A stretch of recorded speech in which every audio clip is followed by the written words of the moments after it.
Hello, everybody, and welcome to my new episode of creative writing. I was away for a long time and I got your messages. You were waiting for my new video. So, today I am in this episode to tell you about dialogue writing. Yes, many of you must be wishing to get into the field of script writing, dialogue writing for films, for serials, for plays, or for that matter, even including dialogues in your short story writing or novels. And let me tell you, a good dialogue is very crucial to your story. That is what makes it sink like a stone or makes it fly like a feather. So let's get down to some very basic things that you should keep in mind, and you can do good dialogue writing. Don't you hear people say after they have seen some shorts or reels or videos or films or serials that, oh man, that was really melodramatic, that was overacting ki dukaan. So, how can you prevent that? Well, of course, the fundamental principle is just remember less is more. And the principle of KISS, KISS, keep it short and simple. But now I'll come up with some more points about good dialogue writing. And dialogue is one of the key elements of fiction that a lot of writers struggle with. In fact, you know, in the professional line, you have different people for writing plots, and you have different people for writing dialogues, and a different set of people for writing screenplays because these are very specialized lines. So, here are some ideas that will make your dialogues work. First thing, good dialogue is not weighed down by exposition. You don't have to reveal everything through a dialogue. It can come through your story in the narrator's voice, but not through dialogue. I mean, let's take an example like this. They are a boy and a girl who have been going steady for the last 5, 6 years, planning to tie the knot, and they're sitting in a cafe remembering the time they first met. Now, just see, doesn't this sound a little too much? Remember the first time we met? Yes, it was in the physics lab when you were doing the Boyle's experiment, and Sharma sir was looking at us, and the the lab assistant, and told us not to talk so much. And that's when the bell rang, and you ran so fast that you dropped the apparatus, and you were hauled up, and you were taken to the principal's room. And I also was really teased badly by my friends because I was a major distraction. All this through the dialogue? No, no. Then it has to be the narrator's voice. Let them say just a line or two and let the other things be revealed bit by bit as the story goes along. That is one of the first things you should remember for dialogue writing. And second thing is that please try to mirror real life. Observe how people actually talk.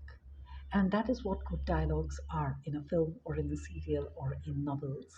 It is actually the way people talk in real life without sounding exactly like them. So, that is a reproduction of an actual conversation, and yet not so much like that. And please remember that in a novel, try to avoid dialect, slang, colloquialism, and voice. Use it sparingly.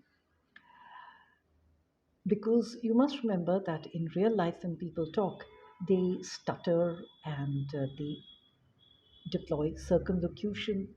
That could make your dialogue drag. You'll have to cut it down. Now, another thing, the third point you must remember about good dialogue writing is that good dialogue reveals personality, and characters only very rarely say precisely what they're thinking. I mean, you think about yourself. During the day, you met someone and he said something to you when you replied back, and then you get home and you say, oh my God, I shouldn't have said that. I could have said this. I could have sounded more meaningful with this. I could have cut him back with this. But with the best of people, words fail them at that moment. And they don't exactly say what they are feeling or what they would have really liked to say. So try to apply that in your dialogue writing. And please edit out the filler words like and these are filler words, or the unessential dialogue. Anything that doesn't contribute to your plot or doesn't make your story advance, please leave that out. So you will have to study and observe natural speech patterns, and that is what makes a good dialogue. In fact, you must realize that normal human beings are not very articulate. So you say that in your story, the dialogue is, she asks him, honey, I bought this for you. Would you like it? He won't say, hey, it's fantastic and just what I've been looking for. They don't get so profuse. They say, yeah, it's neat. Let's just stop at that.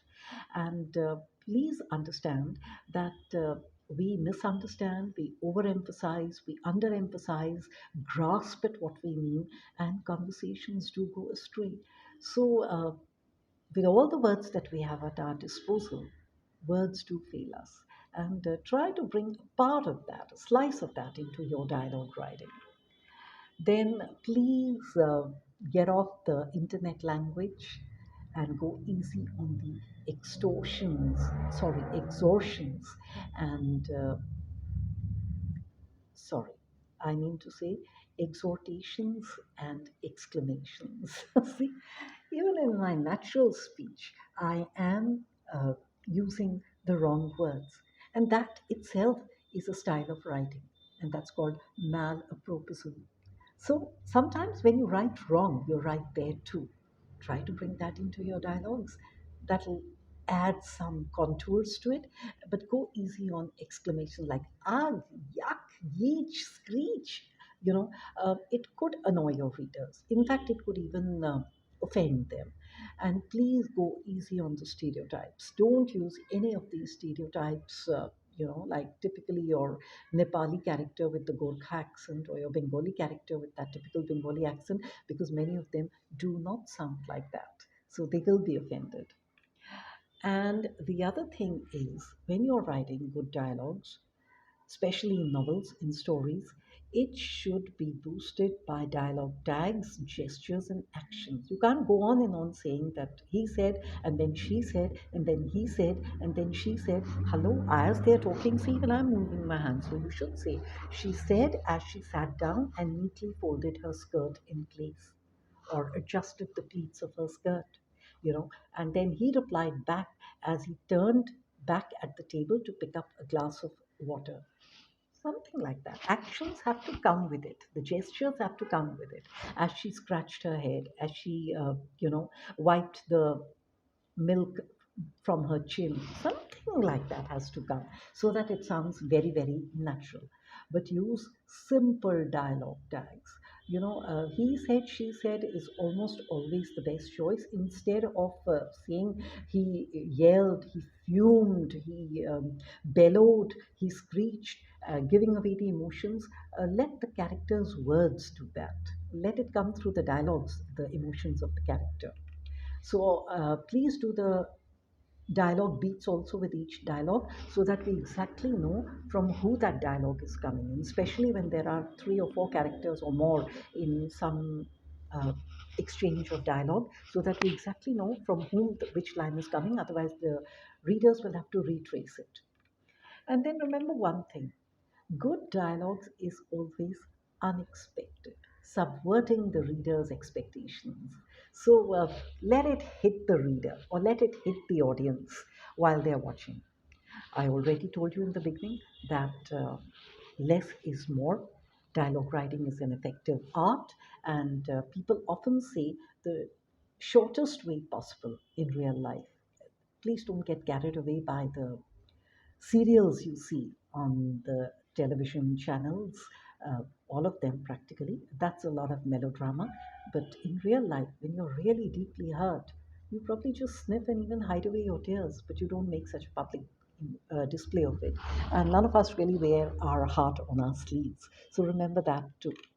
And so at the end, all I can say is that all you need is some diligent practice and a lot of observation, writing your dialogues and then rewriting them, getting into the depth of your character, having a good grip on the character and the characteristics, and reading the scenes aloud to yourself. Make sure you read the sentences out and hear the rhythm of your sentences. You're able to recognize good word usage. Maybe not proper, because malapropism is also acceptable, but they should be good words. And sure, you are going to polish your story and your literary style. So, wishing you lots and lots of luck. And till my next episode, it's goodbye from your creative writing teacher, Kiran.